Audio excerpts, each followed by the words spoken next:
Rainbow allrounder exterior paint, বাংলাদেশের আবহাওয়া উপযোগী একমাত্র পেইন্ট। আমন্ত্রণ নিউজ 24 সংবাদে আপনাদের সঙ্গে আছি শেখ জায়েদ। দেখছিলেন শিরোনাম। শুরুতে বাজেট নিয়ে আমাদের বিশেষ আয়োজন।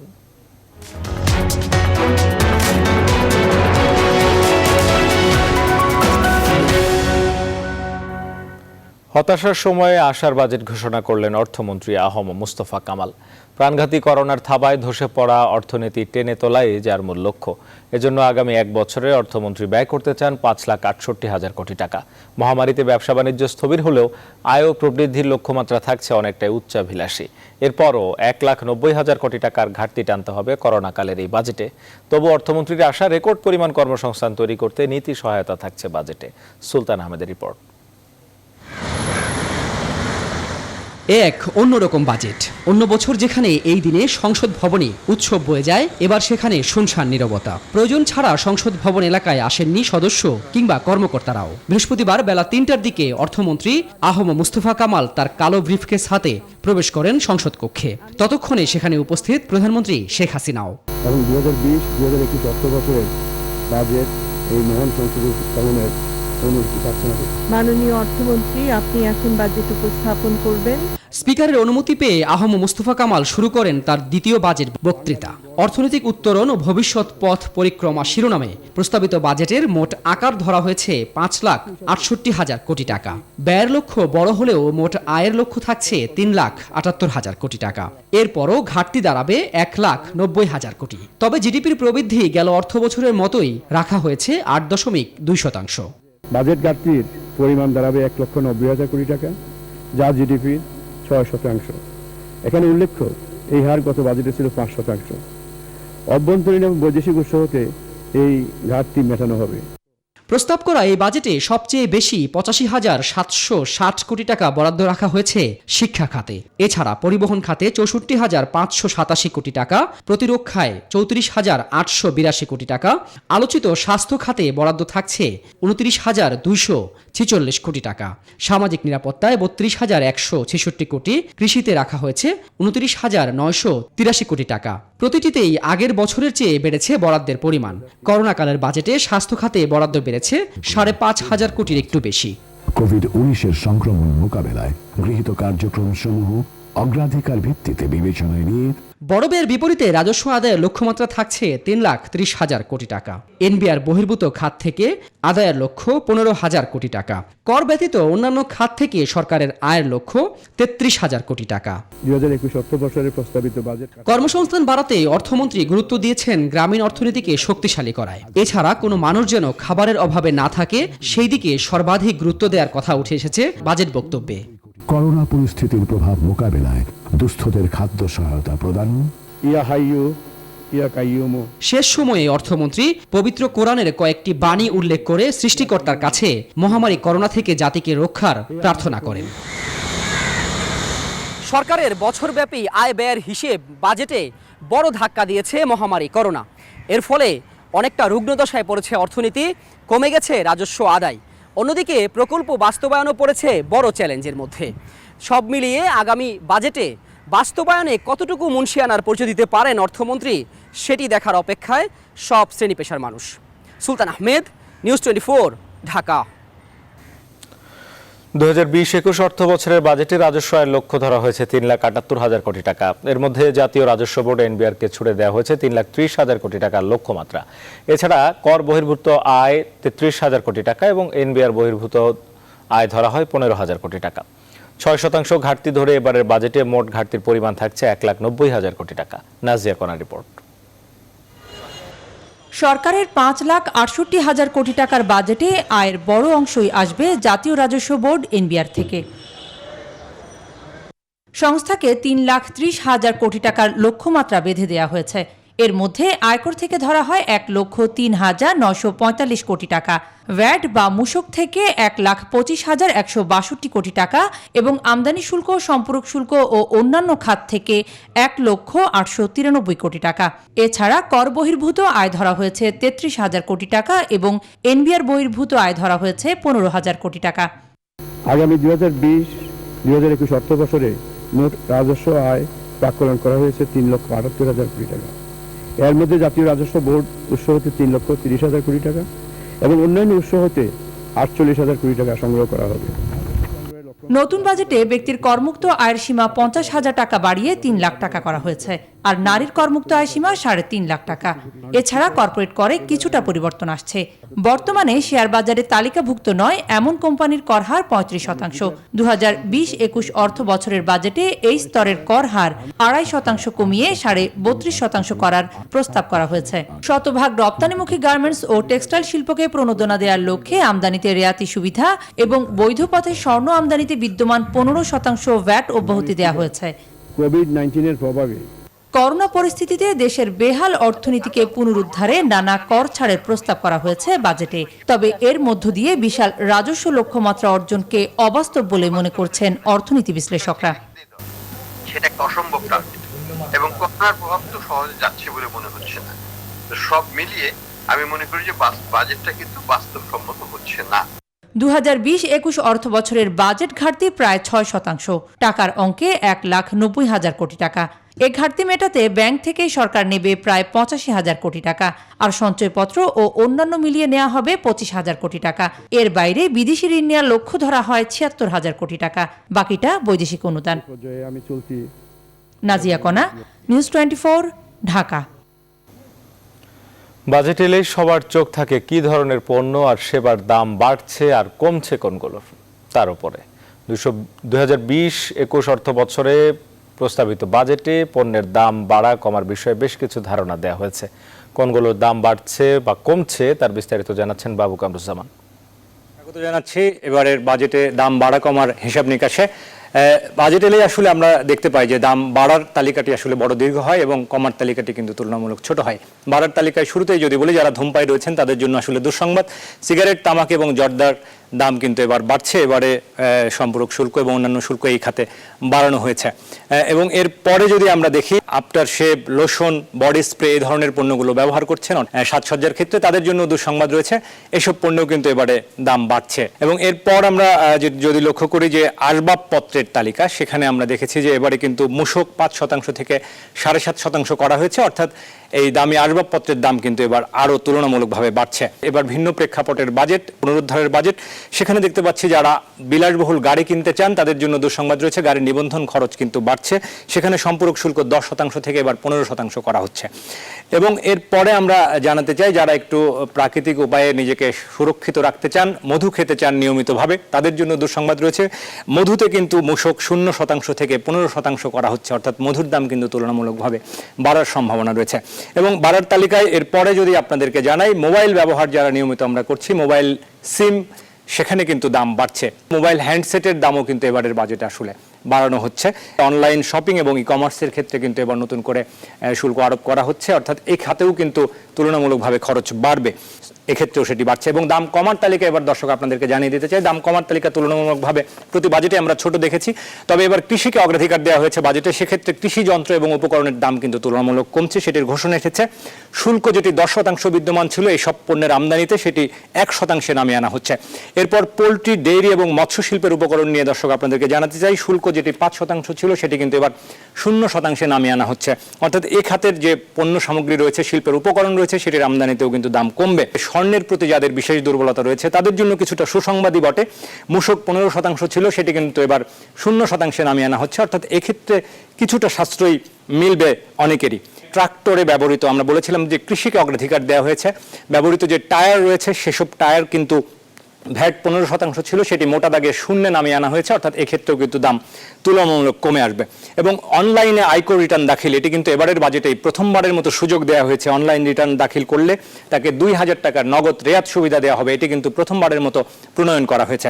চিনির দাম কিন্তু গতবারে বেড়েছিল কিছুটা, এবার কিন্তু কমানো হয়েছে, অর্থাৎ আমদানি পর্যায়ে অগ্রিম আয়কর যেটি 5% ছিল সেটি 2.5% নামানো হচ্ছে। শীতাতপ নিয়ন্ত্রিত যন্ত্রের প্রতি নির্ভরতা যাদের রয়েছে তাদের সুসংবাদই বটে, মূসক এবং সম্পূরক শুল্কে অব্যাহতি দেওয়া হয়েছে, তাই দাম কমতে পারে এয়ার কন্ডিশনারের। এরপর ফ্রিজের ক্ষেত্রেও দেশীয় যেসব পণ্য রয়েছে, ফ্রিজের কথা আমরা জানাতে চাই, ফ্রিজ কিনতে গিয়ে তুলনামূলক সাশ্রয় মিলতে পারে। দেশীয় যেসব সংযোজনকারী শিল্প প্রতিষ্ঠান রয়েছেন, দেশীয় প্রতিষ্ঠান উৎপাদন করছেন, তারা কিন্তু ফ্রিজের দাম কমানোর সম্ভাবনা রয়েছে, এক্ষেত্রেও সম্পূরক শুল্ক কমানো হয়েছে।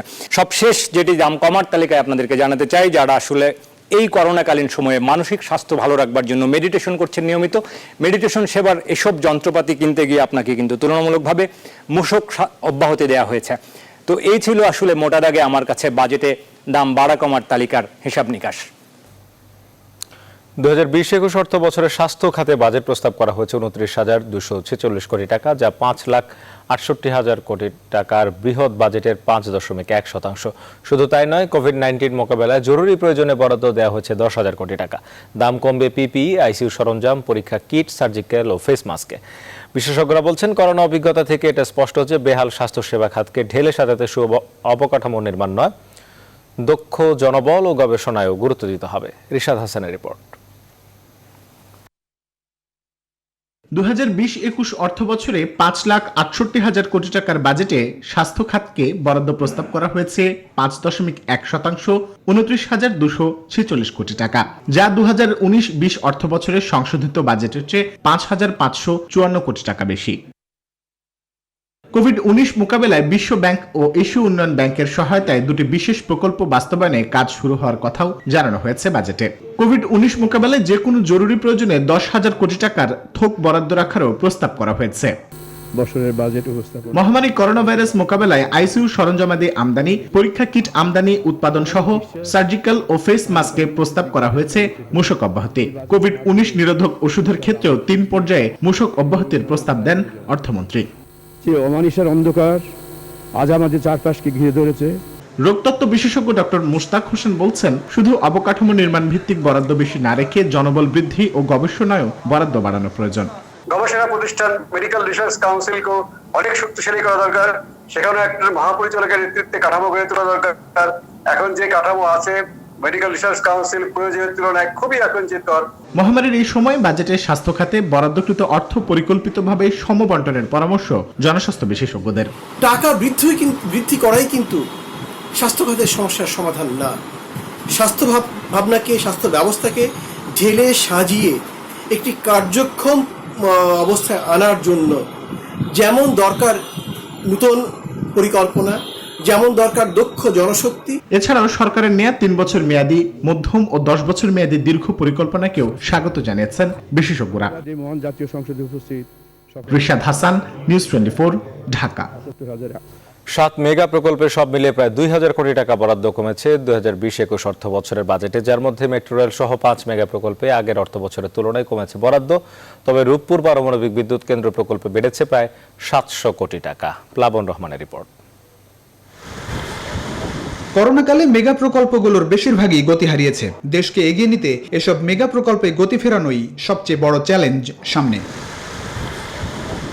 2019-20 অর্থ বছরে সরকারের চলমান 7 মেগা প্রকল্পে বরাদ্দ ছিল 36,220 কোটি 22 লাখ টাকা, কিন্তু 2020-21 অর্থ বছরে তা কমিয়ে প্রস্তাব করা হয়েছে 34,266 কোটি টাকা।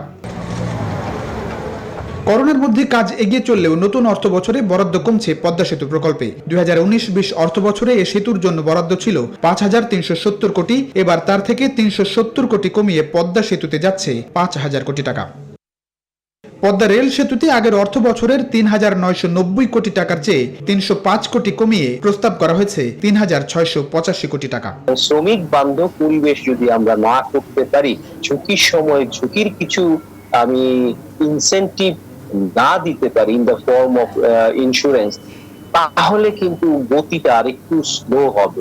বরাদ্দ কমছে মেট্রো রেলেও। 2019-20 অর্থ বছরে এই প্রকল্পে বরাদ্দ ছিল 7,212 কোটি টাকা, কিন্তু 2020-21 অর্থ বছরে প্রায় 3,000 কোটি কমিয়ে বরাদ্দের প্রস্তাব 4,370 কোটি টাকা। প্রায় সব মেগা প্রকল্পে বরাদ্দ কমলেও 711 কোটি টাকা বরাদ্দ বাড়ছে রূপপুর পারমাণবিক বিদ্যুৎ কেন্দ্র প্রকল্পে। 2020-21 অর্থ বছরে এই প্রকল্পে বরাদ্দ যাচ্ছে 15,691 কোটি টাকা। দোহাজারী রামু রেললাইন প্রকল্পে আগের অর্থ বছরের 1,105 কোটি থেকে 400 কোটি বরাদ্দ বাড়িয়ে দেওয়া হচ্ছে 1,500 কোটি টাকা। মেগা প্রকল্পের জন্য বাজেট তো যেটা চলমান প্রক্রিয়া, কিন্তু যেগুলো চলমান আছে সেগুলোকে চালিয়ে যেতে হবে, কারণ কোভিড তো আমাদের দেশ থেকে সহজে যাচ্ছে না। সংক্রমণের সাথে আমরা বাস করব, সংক্রমণ হয়তো আরো বাড়বে, কিন্তু সেটাকে ম্যানেজ করতে হবে বড় প্রকল্পের ক্ষেত্রে বিশেষভাবে। পায়রা গভীর সমুদ্র বন্দর প্রকল্পে বরাদ্দের প্রস্তাব করা হয়েছে 350 কোটি টাকা। এছাড়া মাতারবাড়ি কয়লা ভিত্তিক তাপ বিদ্যুৎ কেন্দ্র প্রকল্পে বরাদ্দের প্রস্তাব 3670 কোটি টাকা। প্লাবন রহমান, নিউজ 24, ঢাকা। প্রস্তাবিত বাজেটে ঢালাওভাবে সুযোগ করে দেওয়া হয়েছে কালো টাকা সাদা করার। অর্থমন্ত্রীর বাজেট বক্তৃতায় বলা হয়েছে, আগামীতে উৎপাদনশীল শিল্প ও আবাসন খাতে 10% কর দিয়ে আয়কর রিটার্ন দাখিল করলে আয়কর কর্তৃপক্ষ কোনো প্রশ্ন করবে না। আবাসন সহ অন্যান্য খাতের ব্যবসায়ীরা এই উদ্যোগকে স্বাগত জানিয়েছেন। বাবু কামরুজ্জামানের রিপোর্ট।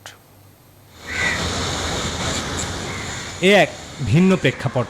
করোনার ভয়াল থাবায় যখন নাজুক গোটা বিশ্ব অর্থনীতি, তখন উদীয়মান বাংলাদেশের অর্থনীতি পুনরুদ্ধারে দ্বিতীয়বারের মতো বাজেট ঘোষণা করলেন অর্থমন্ত্রী আহম মুস্তফা কামাল। অর্থনীতিকে মূলধারায় টেনে তুলতে এবং অর্থপ্রবাহ বাড়াতে এবারের বাজেটে ঢালাওভাবে কালো টাকা সাদা করার সুযোগ দিয়েছেন অর্থমন্ত্রী। বাজেট বক্তৃতায় বলা হয়েছে, দেশের প্রচলিত আইনে যাই থাকুক না কেন, ব্যক্তিশ্রেণীর করদাতাদের চলতি অর্থবছরের 1 জুলাই থেকে 2021 সালের 30 জুন পর্যন্ত আয়কর রিটার্নে অপ্রদর্শিত জমি, বিল্ডিং, ফ্ল্যাট ও অ্যাপার্টমেন্টের প্রতি বর্গমিটারের ওপর নির্দিষ্ট হারে এবং নগদ অর্থ, ব্যাংকে গচ্ছিত অর্থ, সঞ্চয়পত্র, শেয়ার, বন্ড বা যে কোনো সিকিউরিটিজের ওপর 10% কর দিয়ে আয়কর রিটার্ন দাখিল করলে কর বিভাগ বা কোনো কর্তৃপক্ষই প্রশ্ন করতে পারবে না। অপ্রদর্শিত আয়ের ব্যাপারে সরকার যে যুগান্তকারী সিদ্ধান্ত নিয়েছে, এর জন্য আমি রিহ্যাবের পক্ষ থেকে আমি তাদেরকে সাধুবাদ জানাই। এই সেক্টরে প্রচুর পরিমাণে ইনভেস্টমেন্ট হবে বলে আমরা বিশ্বাস করছি। দেশ থেকে যে হাজার হাজার কোটি টাকা বিদেশে পাচার হয়ে যাচ্ছে, সেটাও কিন্তু বন্ধ হবে। এই সুযোগ রাখা হয়েছে ব্যক্তি শ্রেণীর বিনিয়োগকারীদেরও। ব্যক্তি করদাতারা পুঁজিবাজারে অর্থ বিনিয়োগ করলে এবং ওই বিনিয়োগের উপর 10% কর দিলে এক্ষেত্রেও আয়কর সহ অন্য কোনো কর্তৃপক্ষ প্রশ্ন তুলবে না।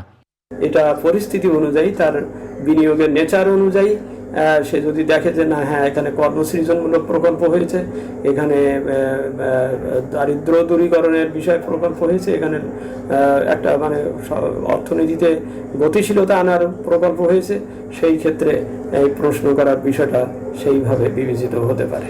অর্থ পাচার ও কর ফাঁকি ঠেকাতেও এবারের বাজেটে সংযোজন করা হয়েছে নতুন বিধান। অর্থনীতিতে অপ্রদর্শিত অর্থ এবং কালো টাকা বিনিয়োগের সুযোগ নিয়ে প্রতি বাজেটেই নানা আলোচনা, সমালোচনা এবং মত দেখা যায় নানা মহলে। এবারের বাজেটেও যা সুযোগ রাখা হয়েছে ভিন্ন পরিস্থিতি বিবেচনা করে, এবং অর্থনীতি বিশ্লেষকরা মনে করছেন এই সুযোগকে কাজে লাগানো গেলে বিনিয়োগ, কর্মসৃজন এবং অর্থনীতিতে টাকার যোগানে তা সহায়ক ভূমিকা রাখতে পারে। বাবু কামরুজ্জামান, নিউজ 24, ঢাকা।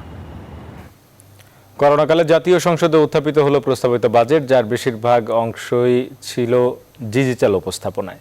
আর শারীরিক দূরত্বের বিবেচনায় সংসদ সদস্য উপস্থিতিও ছিল 1/3 কম।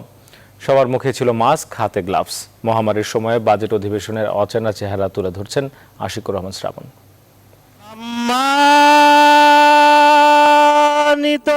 বাজেটের দিনে চিরাচরিত প্রথা অনুসারে অর্থমন্ত্রীকে সাথে নিয়ে সংসদ অধিবেশনে প্রবেশ করেন প্রধানমন্ত্রী। 2019-20 অর্থ বছরেও সেটাই হয়েছিল, কিন্তু করোনাকালের 2020-21-এ শারীরিক দূরত্ব মেনে সবাই আলাদা আলাদা।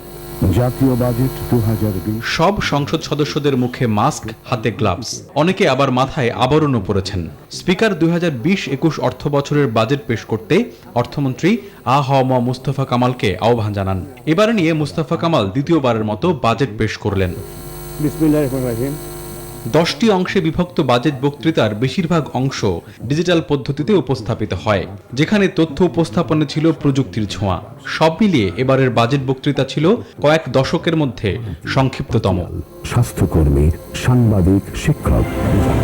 স্বাভাবিক সময় বাজেট অধিবেশনে প্রধানমন্ত্রীর উপদেষ্টা, ঢাকায় নিযুক্ত বিভিন্ন দেশের কূটনৈতিক, ব্যবসায়ী, সাংবাদিক সহ গণমাধ্যম কর্মীদের উপস্থিতির জন্য আমন্ত্রণ জানানো হয়। 49তম বাজেটে কাউকেই দাওয়াত দেওয়া হয়নি, দর্শক গ্যালারিও একেবারে ফাঁকা। কোভিড-19 মোকাবেলায় অন্য সময়ের বাজেট অধিবেশনে সব সাংসদরাই অংশ নেন, কিন্তু করোনা পরিস্থিতির কারণে এবার অল্প সংখ্যক মন্ত্রী, সাংসদ অংশ নিয়েছেন।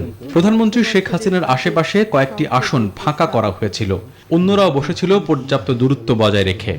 উন্নত যোগাযোগ ব্যবস্থা নিশ্চিত। সব মিলিয়ে অর্থনৈতিক উত্তরণ ও ভবিষ্যৎ পথ পরিক্রমার বাজেট ঘোষিত হয় সব ধরনের স্বাস্থ্যবিধি মেনে। ঘাটতি নির্ধারণ করা হয়েছে 1,53,000। আশিকুর রহমান শ্রাবণ, নিউজ 24, ঢাকা। সংবাদের পর্যায়ে বিরতি নিচ্ছি, ফিরছে আরো খবর নিয়ে, সাথে থাকুন।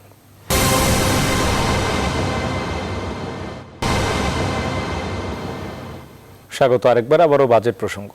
নতুন বাজেটে কৃষি খাতে বরাদ্দ বাড়ানো হয়েছে 2,960 কোটি টাকা। কৃষি খাতে মোট বরাদ্দ দেওয়া হয়েছে 29,983 কোটি টাকা। এটি মোট বাজেটের 3.6%। চলতি বাজেটে এ খাতে বরাদ্দ ছিল 27,023 কোটি টাকা। বিশেষজ্ঞরা বলছেন, কৃষককে নগদ সহায়তা প্রদানে এবারের বাজেটে উপেক্ষিত হয়েছে। হাসান পারভেজের রিপোর্ট। কৃষি ও কৃষক দেশের অর্থনীতির মূল চালিকা শক্তি। এজন্য কৃষি ও কৃষককে আগে দিতে হবে সুরক্ষা। করোনার কারণে সংকটে দেশ। অন্যান্য খাতের মতো কৃষি খাতেও করোনা বড় ধরনের ক্ষতির মুখে ফেলেছে। 2019-2020 অর্থ বছরের বাজেটে কিছুটা সংশোধন এবং কিছুটা সমন্বয় করতে হয়েছে। প্রস্তাবিত বাজেটে কৃষকদের টিকিয়ে রাখতে সব ধরনের পদক্ষেপ নেওয়া হয়েছে বলে জানানো হয়। এই জন্য আসছে বাজেটে কৃষি খাতে বরাদ্দ বাড়ানো হয়েছে। কৃষি খাতে মোট বরাদ্দ দেয়া হয়েছে 29,983 কোটি টাকা, যা মোট বাজেটের 3.6%। চলতি বাজেটে এ খাতে বরাদ্দ ছিল 27,023 কোটি টাকা। ট্রান্সপোর্ট সিস্টেম তো নাই বললেই হয়, এগ্রিকালচার কমোডিটি ট্রান্সপোর্টেশনের জন্য, সুতরাং এবং স্টোরেজ ফ্যাসিলিটি দুর্বল। এই দুটো সেক্টরে প্রাইভেট সেক্টরকে বিনিয়োগ করার জন্য উৎসাহিত করতে হবে, প্রণোদনা দিতে হবে। আগামী অর্থ বছরে কৃষিতে ভর্তুকি বাবদ বরাদ্দ রাখা হয়েছে 9,500 কোটি টাকা, যা চলতি অর্থ বছরে ছিল 8,000 কোটি টাকা। আগামী অর্থ বছরে রাসায়নিক সারের বিক্রয় মূল্য অপরিবর্তিত রাখা হবে। কৃষকরা ক্ষতিগ্রস্ত হচ্ছে, কৃষকদেরকে রক্ষা করার জন্য কোনো স্পেসিফিক কোনো বরাদ্দ নাই, যেটা আমরা চাই যে থাকা দরকার ছিল, সেটা ইন্স্যুরেন্স ফর্মেই হোক অথবা কৃষকের নগদ প্রণোদনা দিয়েই হোক। বাজেট বক্তৃতায় অর্থমন্ত্রী বলেন, করোনা পরবর্তী পরিস্থিতিতে খাদ্য সংকট যেন না হয়, সেজন্য প্রতি ইঞ্চি আবাদি জমি ব্যবহার করার জন্য প্রয়োজনীয় উদ্যোগ নেওয়া হবে। Hasan Parvez, news 24, Dhaka.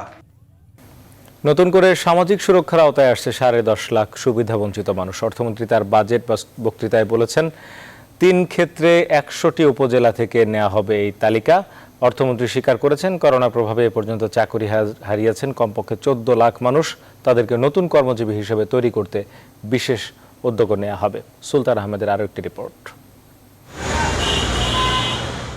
Asian development bank এডিবির হিসেবে করোনার প্রভাবে বিশ্বব্যাপী চাকরি হারাবে 24 কোটি মানুষ। সেই রেশ ধরে বাজেট বক্তব্যে অর্থমন্ত্রী আশঙ্কা করেন, এদেশের প্রায় 14 লাখ মানুষ কর্মহীন হয়েছেন। যদিও বিশেষজ্ঞদের মতে সংখ্যাটি আরও অনেক বেশি এবং অর্থনীতির বিভিন্ন খাতে অর্থমন্ত্রীর আশা, প্রণোদনা প্যাকেজ বাস্তবায়ন আর বিনিয়োগ বাড়লে নতুন কর্মসংস্থান তৈরি হবে। বাজেট বক্তব্যে তিনি বলেন, তরুণ জনগোষ্ঠীকে কাজে লাগানোর এখনই সময়। স্বল্প সুদে ঋণ বিতরণের ব্যবস্থা সম্প্রসারণ করা হবে। বাজেটে বিনিয়োগ বাড়াতে কর্পোরেট কর 35% থেকে করা হয়েছে 32.5%। এছাড়া শেয়ার বাজারের কল্যাণে মোট 6টি পদক্ষেপের কথা বলেছেন অর্থমন্ত্রী। অর্থনৈতিক কর্মকাণ্ড স্বাভাবিক অবস্থায় নিয়ে আসতে পারলেই কিন্তু কর্মসংস্থানের স্কোপগুলো সৃষ্টি করা যাবে। পাশাপাশি যারা কাজ হারাচ্ছে তাদেরকেও সেই ঝুঁকি থেকে মুক্ত করা যাবে। ইমপ্লিমেন্ট যদি না করা যায় তাহলে কিন্তু আসলে এগুলো জাস্ট কাগজই থেকে যাবে, বাস্তবে কিন্তু তার রিফ্লেকশন আমরা দেখতে পাবো না। এবারের বাজেটে বড় বরাদ্দ রাখা হয়েছে সমাজের সুবিধাবঞ্চিত মানুষের কল্যাণে। মোট 95,155 কোটি টাকা বরাদ্দ করা হয়েছে সামাজিক সুরক্ষায়। অর্থমন্ত্রী জানিয়েছেন, নতুন করে 10.5 লাখ মানুষ আসবে এই সুবিধায়। সকল প্রবীণ ব্যক্তিকে বয়স্ক ভাতার আওতায় আনা হবে। এই নতুন দরিদ্র লোকদের সামাজিক সুরক্ষার অধীনে আনতে হবে। বিদেশ প্রত্যাগত যেসব শ্রমিক বেকার হয়ে ফিরে আসবেন এবং যেসব শিল্প থেকে শ্রমিক ছাঁটাই হবে, সেই সব শ্রমিকদেরকে পুনর্বাসনের জন্য উদ্যোগ নিতে হবে। বিশেষজ্ঞরা বলছেন, কর্মসংস্থান তৈরি আর পিছিয়ে পড়া মানুষের কল্যাণ করতে পারলেই সফল হবে এবছরের বাজেট। সুলতান আহমেদ, নিউজ 24, ঢাকা। এবারে বাজেট করোনার বিদ্যমান সংকটকে সম্ভাবনায় রূপ দেওয়ার বাস্তবসম্মত প্রত্যাশার দলিল বলে মন্তব্য করেছেন আওয়ামী লীগের সাধারণ সম্পাদক ওবায়দুল কাদের। তবে এবারের বাজেটে জীবন, জীবিকা এবং মানবতার বিষয়টি উপেক্ষিত হয়েছে বলে মনে করেন বিএনপির স্থায়ী কমিটির সদস্য আমির খসরু মাহমুদ চৌধুরী। বৃহস্পতিবার বিকেলে বাজেট পরবর্তী তাৎক্ষণিক প্রতিক্রিয়ায় তারা এ মন্তব্য করেন। বাজেট ভিন্ন বাস্তবতায়, ভিন্ন বৈশ্বিক প্রেক্ষাপটে তৈরি। এ বাজেট করোনার বিদ্যমান সংকটকে সম্ভাবনা রূপ দেওয়ার বাস্তবসম্মত প্রত্যাশার দলিল। জীবনের পাশাপাশি জীবিকা চাকা সচল রাখার শেখ হাসিনা সরকারের সাহসী সময়োচিত চিন্তার সোনালী ফসল। যে মেগা প্রজেক্টগুলোতে দেওয়া হয়েছে, যেগুলো ইতিমধ্যে প্রশ্নবিদ্ধ এবং যেগুলো অপেক্ষা করতে পারত, দেশের মানুষের স্বাস্থ্য খাতে, সামাজিক নিরাপত্তা খাতে সবচেয়ে বেশি অগ্রাধিকার দেওয়ার কথা, সেগুলো অনেকটা বঞ্চিত হয়ে এই প্রকল্পে টাকা যাওয়ার অর্থ হচ্ছে যে এটা দুর্নীতির যে ধারা ছিল সেটাকে অব্যাহত রাখা। অর্থনৈতিক সংকটের মধ্যে সরকার আগামী অর্থবছরের জন্য বাস্তবসম্মত বাজেট দিয়েছে বলে মনে করেন জাতীয় পার্টির চেয়ারম্যান জিএম কাদের। অনলাইন ব্রিফিংয়ে তিনি এই মন্তব্য করেন। সরকারের পক্ষ থেকে জনকল্যাণমূলক একটি বাজেট দেওয়ার চেষ্টা করা হয়েছে এবং যে কোনো জায়গায় জনগণের প্রয়োজন মনে করা হয়েছে সেখানে যথেষ্ট পরিমাণে টাকা বাজেটে বরাদ্দ করা হয়েছে। সেই টাকাটি আয় করার জন্য যে খাতগুলি দরকার সব খাতে আয় করার চেষ্টা করা হয়েছে। এবারে বাজেটের অনুমতি কাঠামোগত অবস্থাকে প্রতিফলন করে না বলে দাবি করেছেন Centre for Policy Dialogue CPD গবেষকরা। কারণ হিসেবে তারা বলছেন, বাজেটে বিভিন্ন খাতে যেভাবে ব্যয় নির্ধারণ করা হয়েছে তাতে করোনাকালীন দুর্যোগ এড়িয়ে যাওয়া হয়েছে। অনুমতি এই বাজেটকে প্রণয়নের ক্ষেত্রে কাজ করেছে, সেটা বাস্তব যে অবস্থা সেটাকে প্রতিফলন করে না। কারণ বাজেটের যেসব প্রস্তাব আমরা দেখেছি, সম্পদ আহরণ থেকে সম্পদ ব্যয় এবং বিভিন্ন খাতে যেভাবে ব্যয় নির্ধারণ করা হয়েছে, তাতে একটা বিজনেস অ্যাজ ইউজুয়াল একটা চিত্র ফুটে উঠেছে আমাদের কাছে মনে হয়েছে। করোনা রোধে শতভাগ স্বাস্থ্যবিধি ও সামাজিক নিরাপত্তা নিশ্চিত রেখে আজ শুক্রবার থেকে পুনরায় চালু হচ্ছে দেশের অন্যতম বৃহৎ বিপণী বিতান বসুন্ধরা সিটি শপিং মল। এ উপলক্ষে বৃহস্পতিবার বাদ আসর শপিং মলের লেভেল 2-এ মসজিদে খতমে কোরআন, বিশেষ দোয়া এবং মোনাজাত অনুষ্ঠিত হয়। এর আগে স্বাস্থ্যবিধি মেনে বসুন্ধরা সিটি শপিং মল পুনরায় চালু করতে গৃহীত পদক্ষেপসমূহ তুলে ধরেন শপিং মলের ইনচার্জ ও ঊর্ধ্বতন নির্বাহী পরিচালক শেখ আব্দুল আলিম। বলেন, আগত ক্রেতা সাধারণের স্বাস্থ্য সুরক্ষার জন্য বসুন্ধরা সিটির প্রবেশ পথে ডিসইনফেকশনাল টানেল, হাত ধোয়ার বেসিন এবং স্যানিটাইজারের ব্যবস্থা করা হচ্ছে। এছাড়া সামাজিক দূরত্ব নিশ্চিতকরণ এবং বিবিধ উপায়ে সামাজিক সচেতনতা বৃদ্ধির ব্যবস্থাও এর মধ্যে বাস্তবায়ন করা হয়েছে।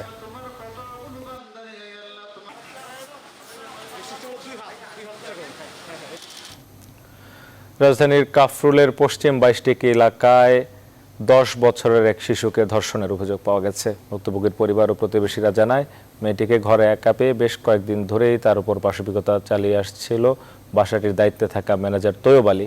পরে বিষয়টি জানাজানি হলে ভুক্তভোগীর পরিবার কাফরুল থানায় মামলা দায়ের করে। অভিযোগের প্রাথমিক সত্যতা পাওয়ায় অভিযুক্ত তৈয়ব আলীকে গ্রেপ্তার করেছে কাফরুল থানা পুলিশ। ধর্ষণের খবর এলাকায় ছড়িয়ে পড়লে তৈয়ব আলী ও তার পরিবারের বিচার দাবি করেন বিক্ষুব্ধ এলাকাবাসী। মেয়েরা ডাক দিছে, ছোট মানুষ তো বুঝলেন, হয়তো কিছু দেখাইছে বা কিছু, তা মেয়েটা ঘরে ঢুকতে না ঢুকতে দরজা লাগাই দিছে। ঘরে নিয়ে আমরা তদন্ত করলাম, দেখলাম যে না, সত্য সাক্ষী, বাসার মানুষও সাক্ষী দিছে যে হ্যাঁ আমরা দেখছি, তো এই জন্য আমরা থানায় মামলা করতে আসছি। এবার প্রবাসের খবর।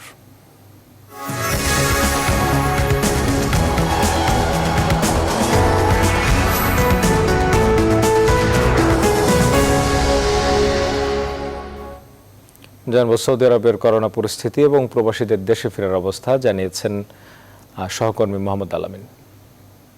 ক্রমেই ভয়ঙ্কর হয়ে উঠছে সৌদি আরবের করোনা পরিস্থিতি। গত 24 ঘন্টায় সর্বোচ্চ রেকর্ড সংখ্যক 3733 জন মানুষ প্রাণঘাতী ভাইরাসটিতে আক্রান্ত হয়েছেন। এছাড়াও কোভিড-19-এ আক্রান্ত হয়ে গত 24 ঘন্টায় সর্বোচ্চ রেকর্ড সংখ্যক 38 জন মানুষ মৃত্যুবরণ করেছেন। এছাড়াও সৌদি আরবের রাজধানী রিয়াদেই আক্রান্ত হয়েছেন 1400, এ যাবৎকালে সর্বোচ্চ সংখ্যাও এটি। তো সৌদি আরবের অন্যান্য শহর থেকে লকডাউন তুলে দেওয়ার পরে কিন্তু এই করোনার প্রকোপ কিন্তু বাড়ছে এবং দিনে দিনে সংক্রমণের সংখ্যা কিন্তু বেড়েই চলছে। তবে সৌদি আরবের জেদ্দা এবং মক্কাতে কিন্তু পুনরায় লকডাউন দেওয়া হয়েছে। এখন অন্যান্য শহরে সকাল 6টা থেকে রাত 8টা পর্যন্ত কিন্তু কারফিউ প্রত্যাহার করা হয়েছে, লকডাউন তুলে দেওয়া হয়েছে। তাছাড়া জেদ্দা এবং মক্কা এলাকায় বিকেল 3টা পর্যন্ত কারফিউ রয়েছে। সকাল 6টা থেকে বিকাল 3টা পর্যন্ত মানুষ চলাফেরা করার জন্য সুযোগ দেওয়া হয়েছে এবং জেদ্দা এবং মক্কার মসজিদগুলো যথারীতি নামাজ আদায়ের জন্য বন্ধ করে রাখা হয়েছে, সেখানে কোনো নামাজ আদায় করতে দেওয়া হচ্ছে না। এছাড়া অন্যান্য শহরের মসজিদগুলোতে নিয়মিত 5 ওয়াক্ত নামাজ এবং জুমার নামাজ আদায় হচ্ছে এবং স্বাস্থ্যবিধি মেনে যেতে হয় সেগুলো নজর রাখা হচ্ছে। এদিকে সৌদি আরবে ইতিপূর্বে যারা এক্সিট এবং রিএন্ট্রি লাগিয়েছিলেন কিন্তু করোনার পরিস্থিতির কারণে দেশে যেতে পারেনি, তাদেরকে দেশে ফেরানোর জন্য উদ্যোগ নিয়েছে বিমান Bangladesh airlines. Bangladesh consulate Jeddah এবং বাংলাদেশ দূতাবাস রিয়াদের পক্ষ থেকে কিন্তু একটি চিঠি দেওয়া হয়েছে। সেখানে বলা হয়েছে যারা দেশে যেতে চান তাদেরকে আবেদন করতে হবে। আগামী 20 জুন রিয়াদ থেকে সম্ভাব্য একটি ফ্লাইট ছেড়ে যাওয়ার পরিকল্পনা তারা করছেন। এছাড়া আগামী 1 জুলাই জেদ্দা থেকে একটি ফ্লাইট যাওয়ার একটি পরিকল্পনা রয়েছে। যারা এই ফ্লাইটগুলোতে যেতে চান তাদেরকে আবেদন করার জন্য বলা হয়েছে। সেখানে বলা হয়েছে অগ্রাধিকার ভিত্তিতে 400 করে 2টি ফ্লাইটের জন্য 800 যাত্রী সেখানে নেওয়া হবে। তবে বলা হয়েছে যে এই ভাড়া নির্ধারণ করা হয়েছে ইকোনমিক ক্লাসে জেদ্দা থেকে ঢাকা 3030 রিয়াল এবং বিজনেস ক্লাসে বলা হয়েছে 4030 রিয়াল। এছাড়াও রিয়াদ থেকে যে ফ্লাইটটি ঢাকার উদ্দেশ্যে যাবে সেই তার মূল্য নির্ধারণ করা হয়েছে 2830 রিয়াল। এবারে গ্রিসের করোনা পরিস্থিতির সর্বশেষ অবস্থা জানিয়েছেন থেসালোনিকি থেকে প্রবাসী গবেষক ডক্টর আলামিন। সম্পূর্ণরূপে লকডাউন উত্তোলনের প্রথম দিকে করোনা ভাইরাসের আক্রান্তের সংখ্যা একেবারে শূন্যের কোঠায় ছিল, কিন্তু গত কয়েকদিন ধরে নতুন করে হু করে করোনার আক্রান্তের সংখ্যা বৃদ্ধি পাচ্ছে। গত কয়েকদিনে প্রায় 150-এরও বেশি মানুষ নতুন করে করোনা ভাইরাসে আক্রান্ত হয়েছেন। এই নিয়ে দেশটির বিশেষজ্ঞরা মনে করছেন গ্রিস নতুন করে আবার করোনার ঝুঁকিতে পড়তে যাচ্ছে। গ্রিসের সম্পূর্ণরূপে লকডাউন উত্তোলনের ফলেও করোনার মোকাবেলায় গ্রিস সরকার অর্পিত শর্তসমূহ এখনো বিরাজমান। যেমন মাস্ক এবং সামাজিক দূরত্ব অবশ্যই বজায় রাখতে হবে। কোনো রেস্টুরেন্ট কিংবা কফি শপে বড় একটি টেবিলে 6 জনের বেশি বসা যাবে না, একসাথে বসা যাবে না, এবং বড় সুপার মার্কেটে একসাথে 10 জনের বেশি প্রবেশ করা যাবে না। এছাড়াও গ্রিক সরকার বিশ্বের কয়েকটি দেশের সাথে সীমিত আকারে বিমান চলাচলের ঘোষণা দিল। বাংলাদেশ থেকে গ্রিসে সরাসরি কবে বিমান চলাচল শুরু হবে সেই বিষয়ে বিস্তারিত জানায়নি। এদিকে করোনা মহামারী আকার ধারণ করার পূর্বে গ্রিসে থাকা প্রবাসী বাংলাদেশিরা যারা বাংলাদেশে গিয়েছিলেন, গ্রিসের সাথে বিমান চলাচল না শুরু হওয়ার ফলে তারা বাংলাদেশে আটকা পড়েছেন।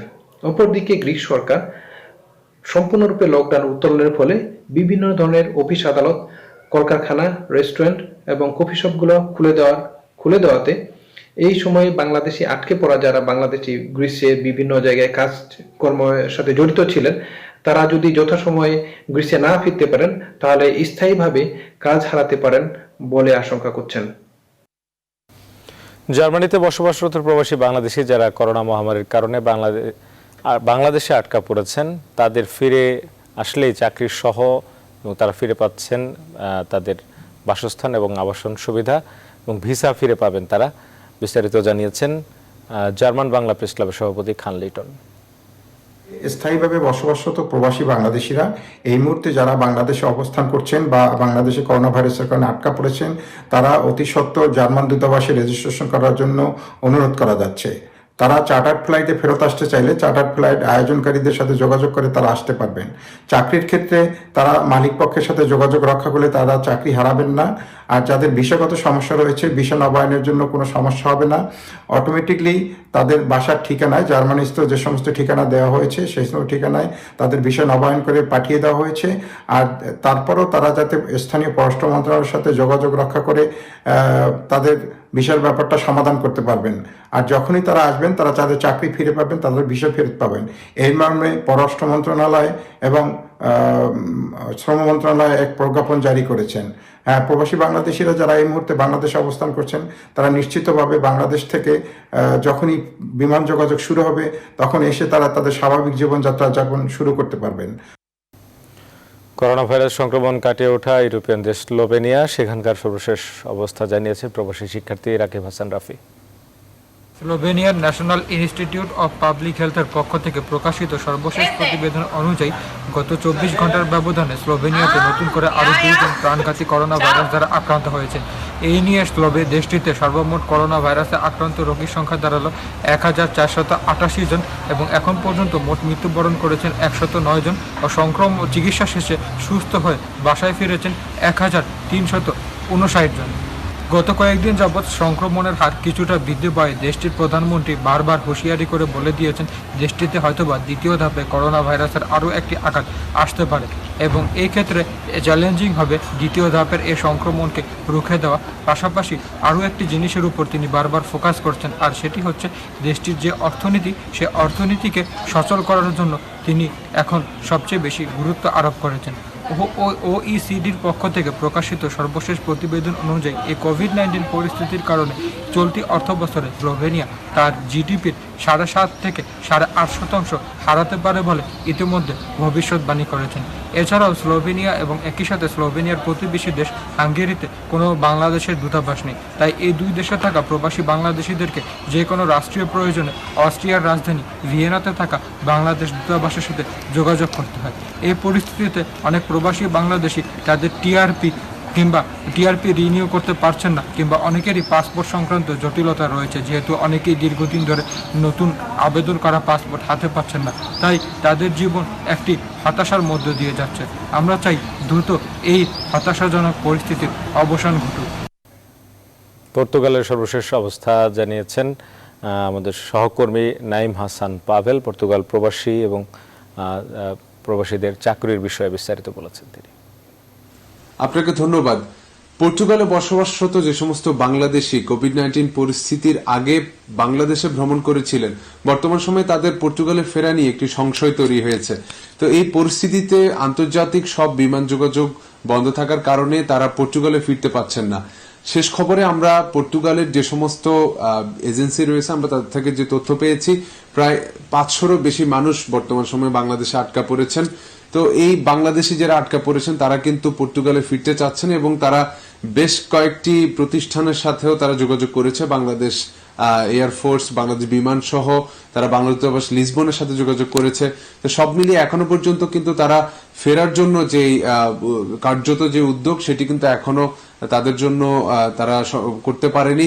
তো এই পর্যায়ে যে বাংলাদেশে রয়েছে তারা অনেকেই সেখানে তাদের যে রেসিডেন্স কার্ড রয়েছে সেটির মেয়াদ শেষ হওয়ার পর্যায়ে রয়েছেন এবং অনেকেই ফ্যামিলি আনার জন্য তাদের যে অনুমতি বা ভিসা সংগ্রহ করা হয়ে থাকে দিল্লি থেকে, সেটি করেছেন, সেটিরও মেয়াদ প্রায় শেষ হওয়ার পর্যায়ে। তো এই মুহূর্তে যদি এই বাংলাদেশিরা ঠিক সময়ে পর্তুগালে এসে পৌঁছতে না পারে তাহলে তাদের কিন্তু অনেক সংকটে পড়তে হবে।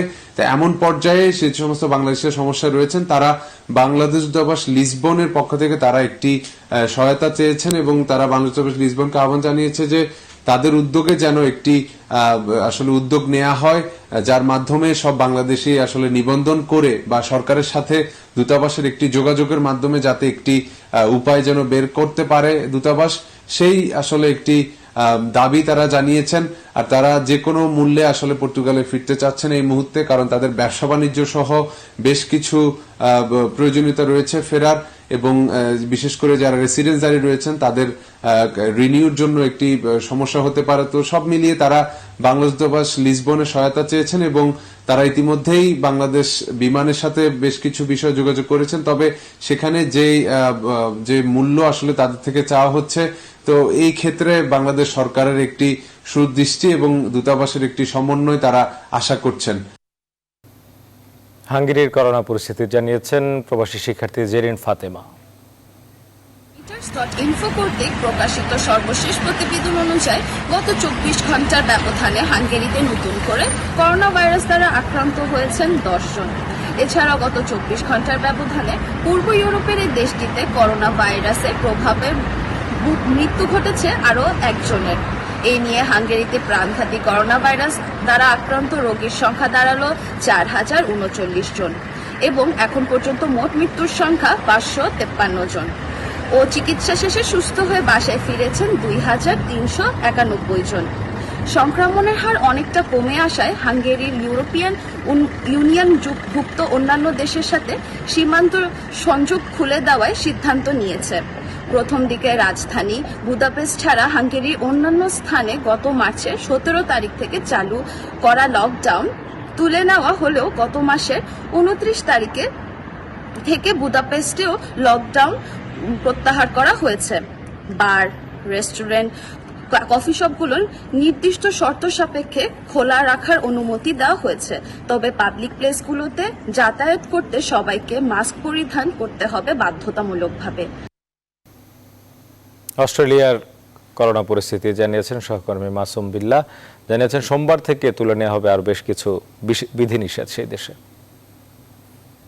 মহামারী করোনার কারণে যে সকল বিধিনিষেধ আরোপ করা হয়েছিল অস্ট্রেলিয়াতে, সেই সকল বিধিনিষেধগুলো কিন্তু তুলে নেওয়ার তৃতীয় ধাপে অতিক্রম করছে অস্ট্রেলিয়া। তার ধারাবাহিকতায় কিন্তু গত সোমবার থেকে কিন্তু এখানে লোকজনের উপস্থিতি এবং বিভিন্ন জায়গাতে যে উপস্থিতি যে রেস্ট্রিকশন গুলো ছিল সেখান থেকে কিন্তু অনেকগুলো জায়গাতে তুলে নেওয়া হয়েছে। বিশেষ করে বারগুলো খুলে দেওয়া কিংবা রেস্টুরেন্ট গুলো খুলে দেওয়ার যে সিদ্ধান্ত, জিম গুলো খুলে দেওয়ার যে সিদ্ধান্ত বিভিন্ন প্রভিন্সে কিংবা বিভিন্ন স্টেটে যে খুলে দেওয়ার যে সিদ্ধান্ত হয়েছিল সেই মোতাবেকই কিন্তু শুরু হয়েছে।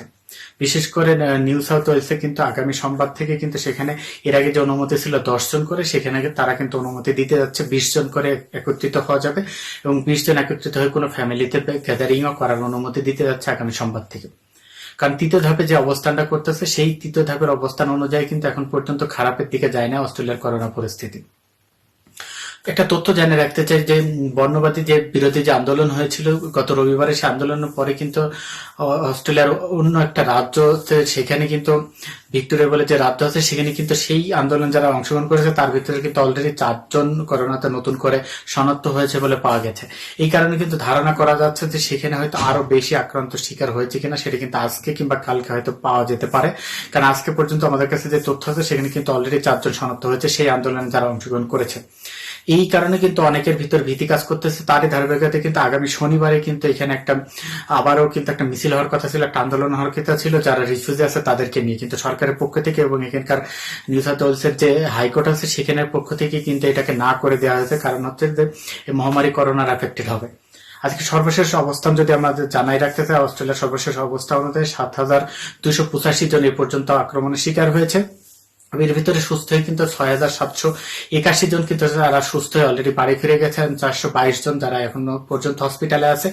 সর্বশেষ তথ্য অনুযায়ী 102 জন মারা গেছে। সবচেয়ে ভালো যে দিকটা কিন্তু গত 2 সপ্তাহে অস্ট্রেলিয়াতে কিন্তু এখন পর্যন্ত কিন্তু করোনা আক্রান্ত হয়ে মৃত্যুবরণ করে নাই।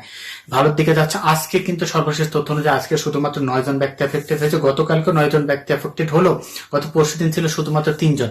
এই জন্য আশা করা যাচ্ছে যে আগামী যে 4 স্টেপে যেখানে যেতে যাচ্ছে সেই অনুযায়ী কিন্তু অস্ট্রেলিয়া ভালো দিকে যাবে এবং জুলাই যে টার্গেটটা আছে যে জুলাই গেলে তারা পরিপূর্ণভাবে যে খুলে দেবে সেই দিকে কিন্তু এগাচ্ছে এবং সর্বশেষ হয়তো সেই দিকে তারা সাকসেস হিসাবে এগিয়ে যাবে বলে আমরা আশা করতেছি। ধন্যবাদ। সংবাদ আবার বিরতি, ফিরছে একটু পর, সাথে থাকুন।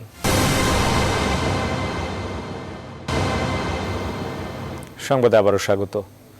করোনা ভাইরাস পরিস্থিতি। দেশে করোনা ভাইরাসে একদিনে আরো 37 জনের প্রাণহানির খবর এসেছে। মোট মৃত্যু দাঁড়িয়েছে 1049 জনের, সেই সাথে 3187 জন শনাক্ত হয়েছে নতুনভাবে। সব মিলিয়ে দেশে এখন পর্যন্ত করোনা শনাক্ত হয়েছে 78,052 জনের।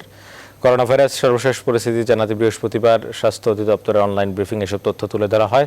24 ঘন্টায় সুস্থ হয়েছেন 848 জন। এ নিয়ে মোট 16,748 জন সুস্থ হয়েছেন।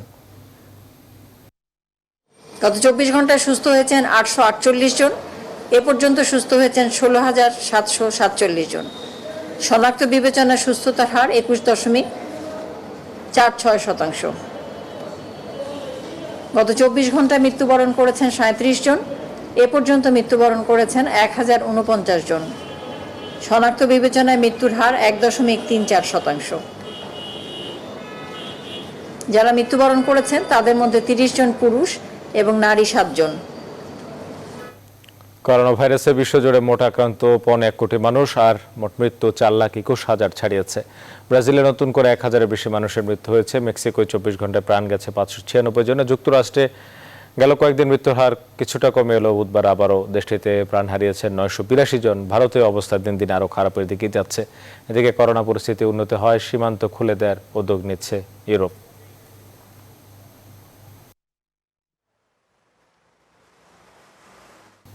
আবার বাজেট প্রসঙ্গ। 2020-21 অর্থ বছরে 579 কোটি টাকার বরাদ্দের প্রস্তাব করা হয়েছে শিল্প সংস্কৃতির উন্নয়নে। গেল বছর প্রস্তাবিত বাজেটে এই খাতে বরাদ্দ ছিল 576 কোটি টাকা, যা চলতি বছরের প্রস্তাবিত বাজেটের তুলনায় মাত্র 3 কোটি টাকা বেশি। বৃহস্পতিবার বিকেলে জাতীয় সংসদ ভবনে বাজেট অধিবেশনে প্রস্তাবিত বাজেট ঘোষণা করেন অর্থমন্ত্রী আহম মুস্তফা কামাল।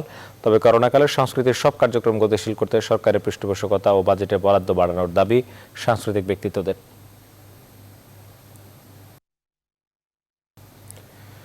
প্রস্তাবিত বাজেটে ক্রীড়া ক্ষেত্রে বরাদ্দ দেওয়া হয়েছে ১,৫০০ কোটি টাকা, যা আগের বছরের তুলনায় মাত্র ২২ কোটি টাকা বেশি। ক্রীড়া সংশ্লিষ্টরা বলছেন, বিশ্ব ক্রীড়াঙ্গনে বাস্তবতায় দেশের ক্রীড়াঙ্গনে আরও বরাদ্দ থাকা উচিত।